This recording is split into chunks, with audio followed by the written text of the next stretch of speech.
नमस्कार, श्रेया कॉर्नरमध्ये तुमच्या सर्वांचे स्वागत। आज आपण एक लोकप्रिय आणि चवदार महाराष्ट्रीयन स्ट्रीट फूड वडापाव ही रेसिपी पाहणार आहोत। बटाटे वडे एकदम कुरकुरीत होण्यासाठी आणि वडे तेलकट होऊ नये म्हणून काही टिप्स देखील या व्हिडिओमध्ये तुमच्याबरोबर मी शेअर केलेल्या आहेत। त्याचबरोबर वड्यांसोबत जी चटणी मिळते ती कशी करायची आणि एकदम सोप्या पद्धतीने ही चटणी आज आपण या व्हिडिओमध्ये पाहणार आहोत। वडे करण्याची एकदम सोपी पद्धत आहे। चला तर मग रेसिपीला आपण सुरुवात करूया।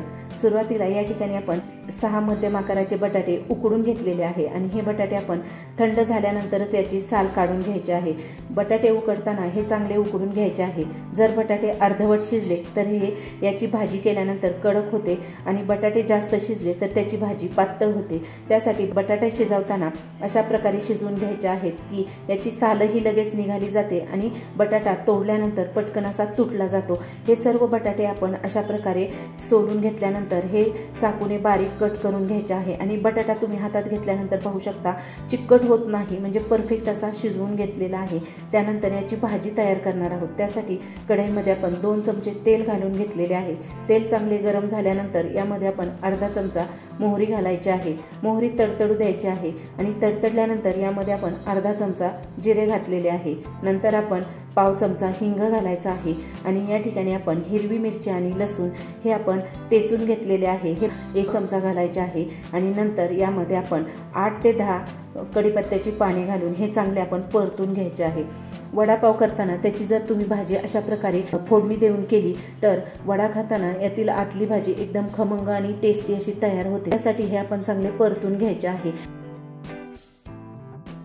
1 मिनिट आपण हे चांगले परतल्यानंतर यामध्ये आपण अर्धा चमचा हळद घालून घेणार आहोत आणि हळद घातल्यानंतर पुन्हा हे आपण मिक्स करून घ्यायचे आहे। या ठिकाणी हे चांगले आपले परतून तयार झालेले आहे। त्यानंतर सुरुवातीला जे आपण बटाटे उकडून चिरून घेतलेले आहेत ते याच्यामध्ये घालून घ्यायचे आहेत।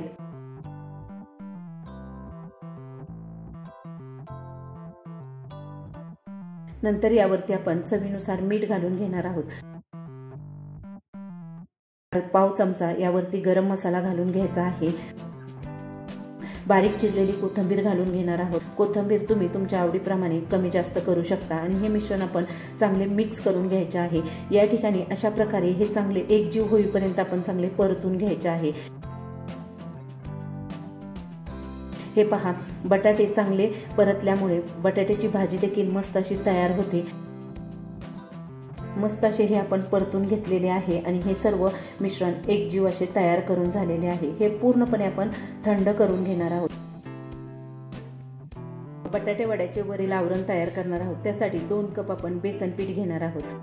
म्हणजे 6 बटाटे घेतलेले आहे, त्यासाठी आपण 2 कप बेसन पीठ घ्यायचे आहे आणि त्यामध्ये आपण पाव चमचा हिंग घालून घ्यायचा आहे, पाव चमचा हळद आणि या ठिकाणी अर्धा चमचा आपण ओवा घेतलेला आहे। ओवा घालताना आपण अशा प्रकारे हातावर चोळून घालायचा आहे, म्हणजे ओव्याचा फ्लेवर वड्यामध्ये मस्त असा उतरला जातो। त्यानंतर चवीनुसार मीठ घालून घ्यायचे आहे आणि हे मिश्रण आपण कोरडे सुरुवातीला मिक्स करून घ्यायचे आहे। त्यानंतर यामध्ये आपण लागेल तसे पाणी घालून घ्यायचे आहे। पाणी घालताना आपण लागेल तसेच घालायचे आहे, म्हणजे पिठामध्ये गुठळ्या होत नाही आणि पीठ व्यवस्थित असे आपले भिजवले जाते। त्यासाठी आपण या ठिकाणी थोडे थोडे करून पाणी घालत आहोत आणि हे पीठ चांगले आपण मिक्स करून घ्यायचे आहेत।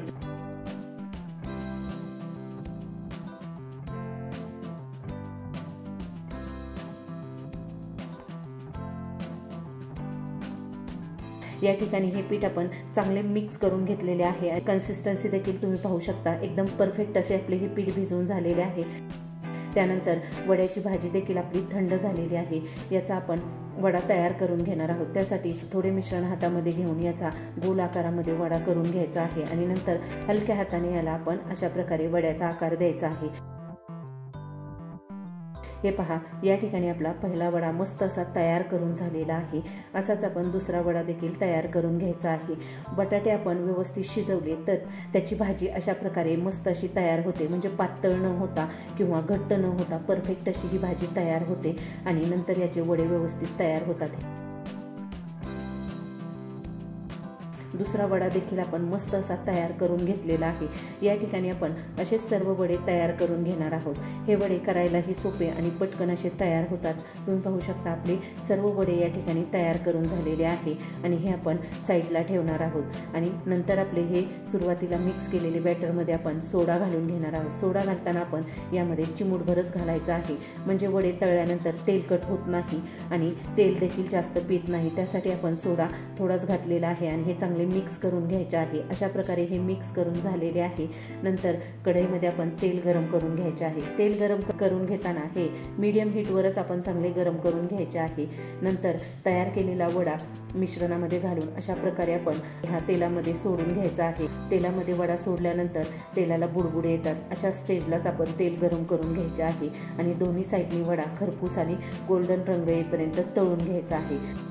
वडे तळताना गॅसची फ्लेम जर तुम्ही कमी केली तर वडे एकदम तेलकट होतात आणि जास्त तेल पितात। त्यासाठी मीडियम गॅसवरच हे वडे गोल्डन रंग येईपर्यंत तळून घ्यायचे आहे। तुम्ही पाहू शकता वड्यांना मस्त असा रंग आलेला आहे आणि आपले हे वडे तळून तयार झालेले आहे। असेच आपण सर्व वडे या ठिकाणी तळून घेणार आहोत। वडे तळताना नेहमी गॅसची फ्लेम तुम्ही सुरुवातीला मीडियम ठेवायची आहे आणि त्याच स्टेजवर हे वडे सर्व तळून घ्यायचे आहेत। सर्व वडे अशा प्रकारे करून झाल्यानंतर आपण राहिलेल्या पिठाचा चुरा तळून घेणार आहोत। या चुऱ्याची आपण चटणी तयार करणार आहोत आणि हा चुरा तळताना एकदम गोल्डन रंग येईपर्यंत, क्रिस्पी होईपर्यंत आपण चांगला तळून घ्यायचा आहे।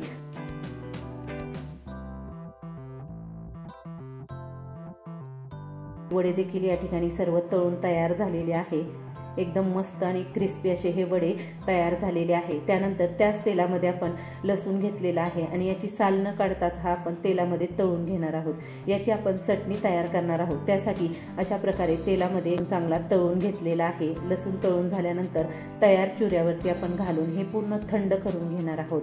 हे थंड होईपर्यंत आपण हिरवी मिरची तळून घ्यायची आहे। हिरवी मिरची या ठिकाणी मधोमध स्लेट करून घेतलेली आहे आणि नंतरच ही आपण तेलामध्ये तळणार आहोत। जर हिरवी मिरची तशीच तळली तर त्या फुटल्या जातात आणि अंगावर तेल उडण्याची शक्यता असते।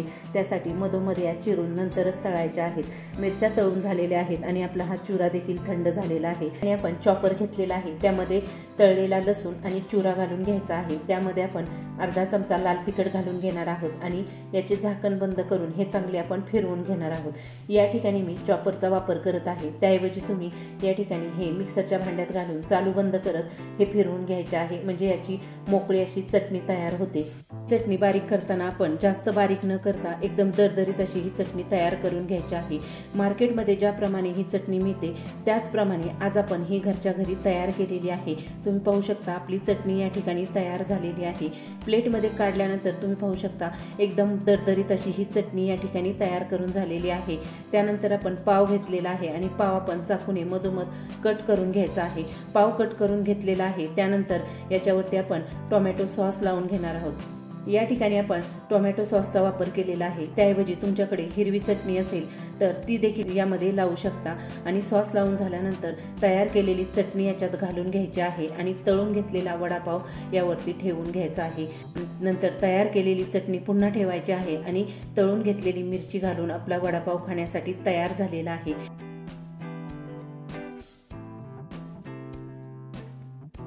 अनेकदा वडे केल्यानंतर ते तेलकट होतात आणि हे वडे तेलकट होऊ नये म्हणून आपण व्हिडिओमध्ये काही टिप्स देखील तुमच्याबरोबर शेअर केलेल्या आहेत। त्यासाठी व्हिडिओ तुम्ही स्किप न करता संपूर्ण रेसिपी पहा, म्हणजे जेव्हा तुम्ही वडे करताल तेव्हा या टिप्स तुमच्या उपयोगी येतील। आणि आपला हा वडापाव खाण्यासाठी तयार झालेला आहे। आपण टेस्ट करून पाहूया।